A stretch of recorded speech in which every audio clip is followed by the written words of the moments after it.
Last December, hundreds of scientists met in Montreal and read their papers to each other. Naturally, the entire world printed what they had to say. Fortunately for me, the Los Angeles Times carried it daily. I must confess, everyone really fired me. But one in particular interested me. And this scientist read a paper on the sperm. He said the sperm remains as much a mystery today as it was when man first became curious about its nature. And then he made this little statement. The sperm somehow easily passes through the surface of an egg, although the outside of the egg has no holes in it, either before or after fertilization. Well, that fired me. On the morning of the 19th of February, I was lying in bed quite early, thinking of this strange mystery of the sperm and wondering all about it.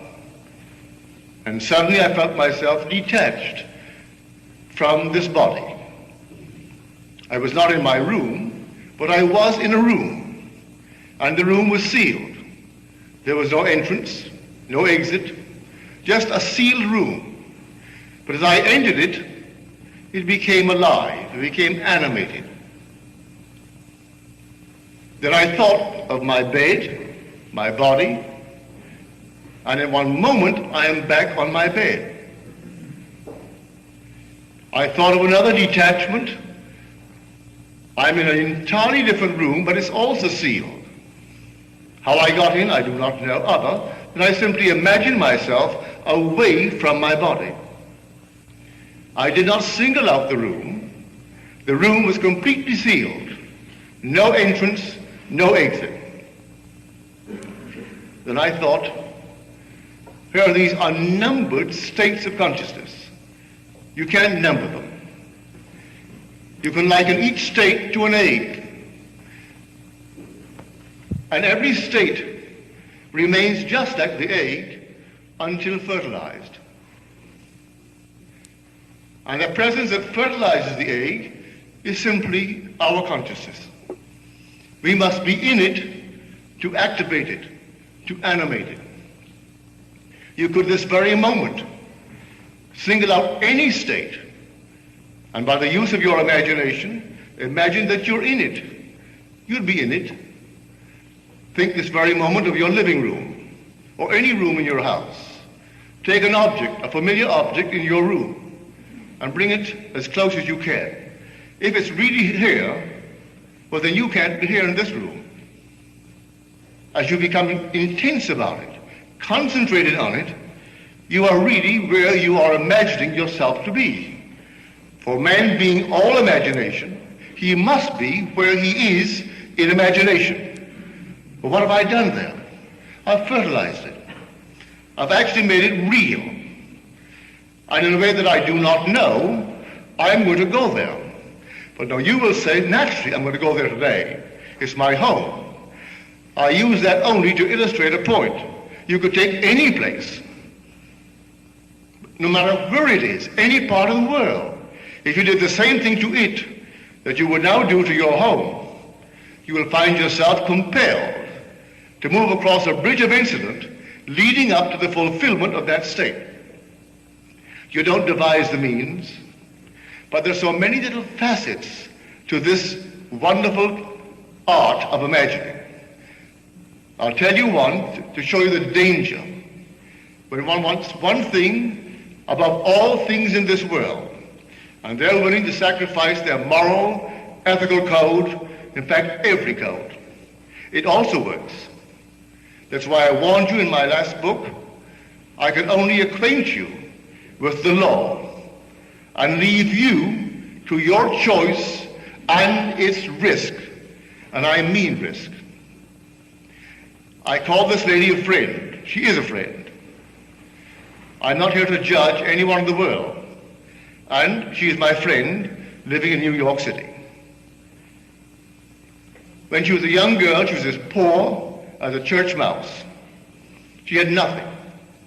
Her only claim to recognition was the fact she descended physically from the Adamses, our presidents. And she was very proud of that fact, very proud. But she had no money. The one thing she wanted above everything in this world was money. And I don't mean a few $100,000. I mean money, in the true sense of the word. To the disgust of her parents, she used to always pretend she had fabulous fortunes. She is not, may I say, a good-looking lady, either in form or in feature. Nice in many other respects, but you could never accuse her of being a beautiful woman. But nevertheless, she dreamed this state, and she just simply wanted money. At a party one day, she met a young man, just a few years her senior. He had money, multiple millions. She had nothing. She had a physical line leading to the Adamses. He had oodles of money. His line led to one of the bishops of New York State.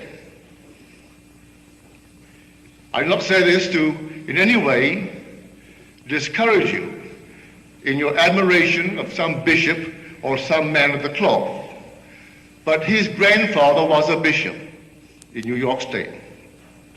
He knew all the lovely parcels of, well, real estate, where tomorrow, if he could hold on to it, what it would be worth. And so here's a bishop of the church. Instead of taking care of his flock, he was taking care of his pocket. And he left millions to this man's father, who in turn left it to him. My friend only wanted money. And so in no time flat, they got married. And they lived for 21 years in intimate hostility. Really. Solid beyond measure. I wouldn't dare discuss it from the platform. So at the end of these 21 years, they called it a day and divided the millions. She still wanted more millions. She could open Tiffany with her diamonds and her jewelry. Still wanted more. She had a little cousin who always worked for a salary. But he got in on the ground floor when our huge big corporations of the day were being organized. Saved his money. He was a bachelor. He lived alone, very frugal. And he bought a little bit of this stock, a little bit of that, never touched it. It split and split and split and split. Year before last, he had the presence of mind to die. The only member of his family that would ever see him was this lady. She knew in some strange way he had money. She would bring him home for an occasional dinner, would call him on the phone. So when they found his will, she was the only member of the family named in the will. He has other first cousins, but they were above it all. They came from the Adamses. And he must be on the outside or something. But he was not what they would cultivate. When the will was read, my friend and my friend alone got it. The last estimate, they're still finding it. He put it in this bank, in that box, in the other box, well over $1 million. The stocks and bonds are worth, and she got it all. Now her cousins aren't speaking to her because she got it. The price she paid for money, I hope that no one here will be willing to pay. She could have had all the millions she now has, plus happiness. She could have, if she only knew the law. You want it, but you condition it. You want it with dignity. That statement of Millikan. I have a lavish, steady, dependable income, consistent with integrity and mutual benefit. That's our great Millikan. He was a poor boy too, and he grew tired of his poverty. And the story is told me by the one who interviewed him after he got the prize, the Nobel Prize, in this cosmic ray studies.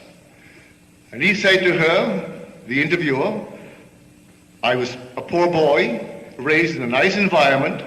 My father was a traveling minister. He had no money, but he gave us good books. We were always playing games, a strong body and a strong mind. But he had a code, a decent code. And so I wanted money, but I wanted it in this manner. So I locked myself in a room one day. I did not have even a glass of water for 16 hours. And in that interval, I repeated over and over and over to myself this thought that I wrote out. I have, in the present tense, I have a lavish, steady, dependable income, consistent with integrity and mutual benefit. Well, he certainly earned it. He had all these things when he died. He had the respect of the world. He gave to the world as much or more than they gave to him. Yes, he had millions, but look what he gave to the world. That's how he wanted it. My friend could have done something similar, but no, she wanted money. And she was willing to pay the price, any price, and how she has paid it. So I warn you, yes, you want something, and the thing that will fertilize it is your own wonderful human imagination. When you know exactly what you want, occupy it. I find one of the great fallacies of the world is perpetual construction, deferred occupancy. We know what we want, but we leave it out there and hope that the passing of time will make it. It won't do it. I have to occupy it and make there here. I'll make then now. And dwell in it just as though it were true. And if I dwell in it just as though it's true, though 1 second later the phone rings and breaks the spell, or someone calls me, or I wake from it, I have fertilized it. You go into the state and you fertilize it.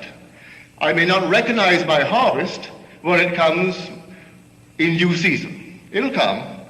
May not come tonight, may not come tomorrow, but it will come because I fertilized it. I went into a state, occupied it, and the whole thing becomes fertilized. But every egg has its own appointed hour, and it ripens and it will flower. If to me it seem long, then I must wait, for it is sure, and it will not be late. These infinite states of the world are waiting for occupancy, waiting to be fertilized by us. That's why we must become so extremely discriminating. Know what you want and do make it conform to your code of decency, your wonderful ethical code. You don't have to in any way tarnish that code. You don't, to get what you want in this world. But men are not aware of that. And they're quite willing to tarnish it a bit to get what they really want in this world.